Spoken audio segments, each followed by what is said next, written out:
default. We now went into a plan on how do we reorganize our debt. How do we successfully negotiate our way? I can confidently, that's why we went to the market. We went to the market in February 2024. We went to the market in February 2025. We went to the market in October 2025. And we went to the market again this February. To do what? To do liability management.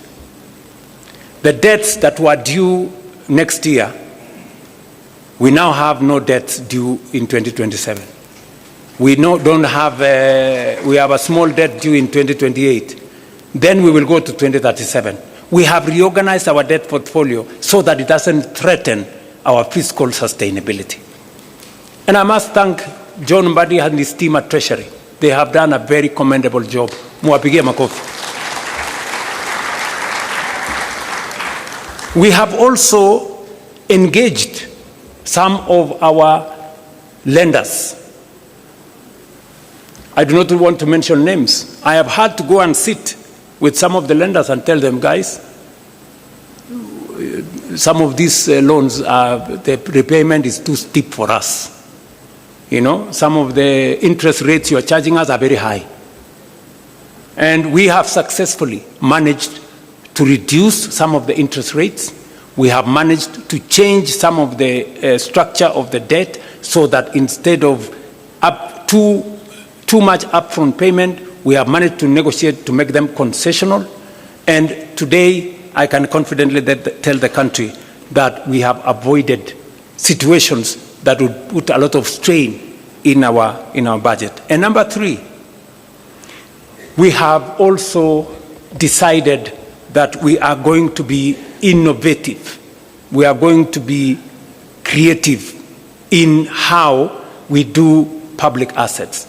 It is no longer tenable for us to continue borrowing.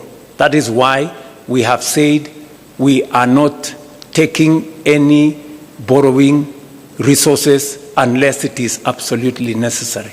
I see some people say there has been a disagreement between Kenya and the IMF. There is no disagreement.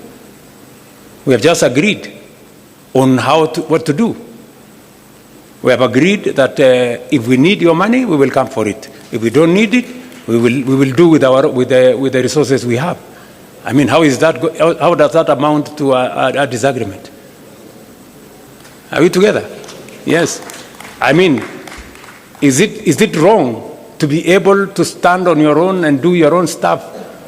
Is that a weakness or a strength? Yes. Tumia Akili bwana. So, what have we done?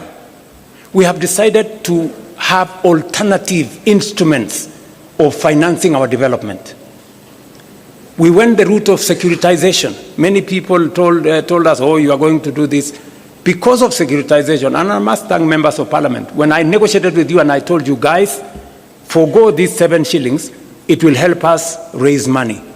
We raised 175 billion shillings. We returned all the contractors to our roads. We paid them. Today, we have 6,000 kilometers of road going on in Kenya.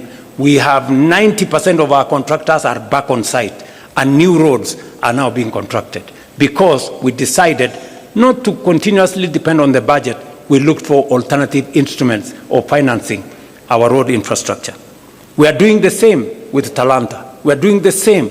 Look, when I say innovative, I was explaining today in the morning, how did we decide to finance Talanta? The sports fund has been a fund that has been there forever. That sports fund has not achieved much because you find a few, a small project there. Most of the money is lost. Another project there, so some cabro in some place, some gate in some place. We decided that instead of spending this money with no accountability, let us consolidate it and do a big project. Today, and somebody was saying, William Ruto has pledged for 15 years money from the sports fund. Yes, we have done it. But at least we have Talanta Stadium complete, standing here. Tell me, Sports Fund has been there for 20 years. Which other project has it done? Can you show me one project? At least I can show you what it's going to do for 15 years. Are we together? Yes, that's how innovation works. How are we building Bomas?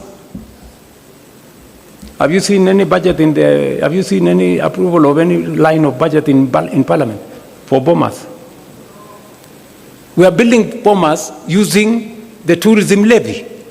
Tourism levy has never done anything for this country for the last 30 years. Nothing. Kuna kitu mara sijui nini naenda kusponsor kitu moja hapo, naenda kusponsor pale, nagawiwa sijui waziri achukue pesa ngapi, sijui nani achukue pesa ngapi. Today, that money is building Bomas.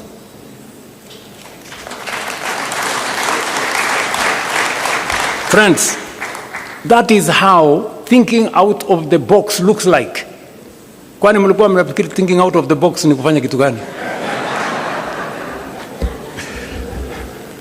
You know, if we had gone to borrow money to build all this, we would be in trouble, you know.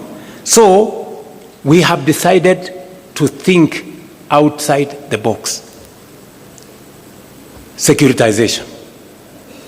We are discussing today proceeds from some of our mature assets. When we discussed about selling a stake in Kenya Pipeline, many people said, oh, you want to sell the family jewel, or you want to sell this. We've done privatization before. We privatized Kenya Airways, we privatized KCB, we privatized Safaricom, we privatized I don't know which company. But today, we cannot account for the proceeds of that privatization. We are doing it differently. And that is why Parliament passed the National Infrastructure Fund. It is not an experiment, as I said yesterday. It is what other countries have done. It's what India has done. It's what the UK has done. It's what Ghana has done. It's what South Africa have done. And that is the way to the future.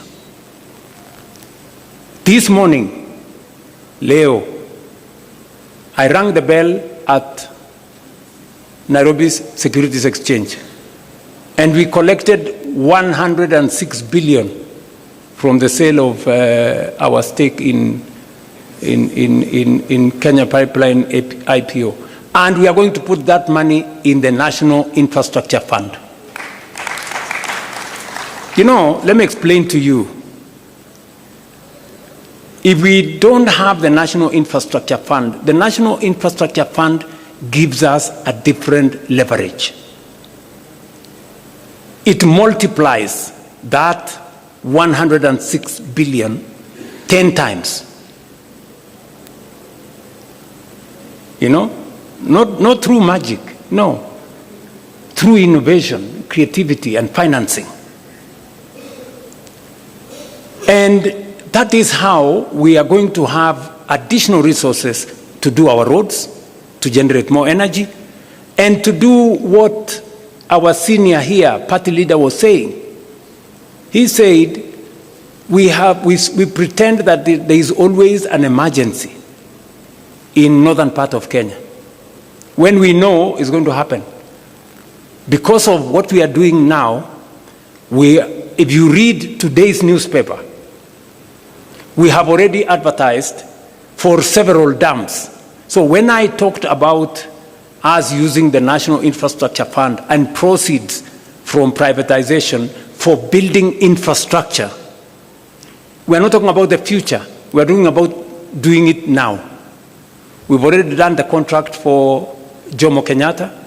That is where about 15 billion shillings is going to go. And that 15 billion shillings is going to enable us raise 150 billion.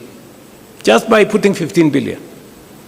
It's the same thing we are going to do with the dams. If you check today, we have already advertised several dams, because that is how we are going to cure the problem of food insecurity.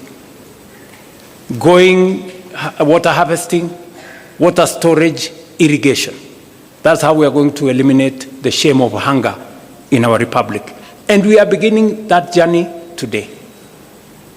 Many people were asking themselves, will the National Infrastructure Fund be accountable? I want to tell you, yes, it's going to be accountable. It's going to be accountable to Parliament. It's going to be audited by the Auditor General. It's going to engage Cabinet. And we are going to make sure that no shilling of that money is going to go anywhere except for productive national infrastructure.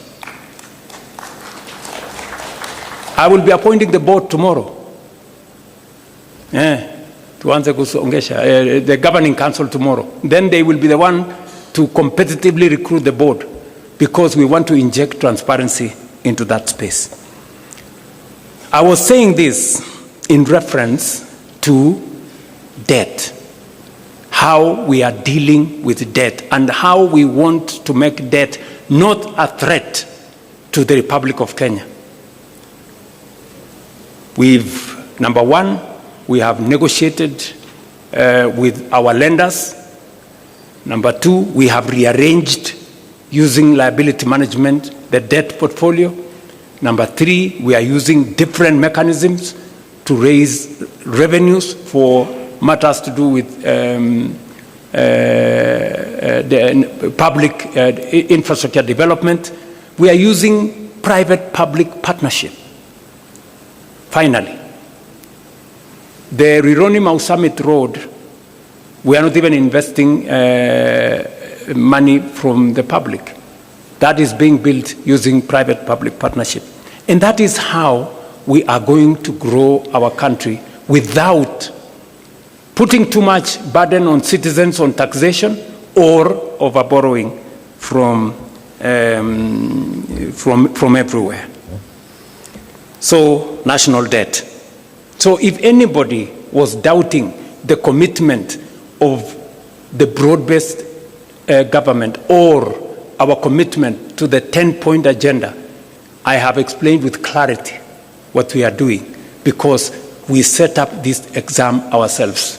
We wanted the highest standard for ourselves so that we can serve the Kenya people better. Let me go finally to one more issue, and that is the issue of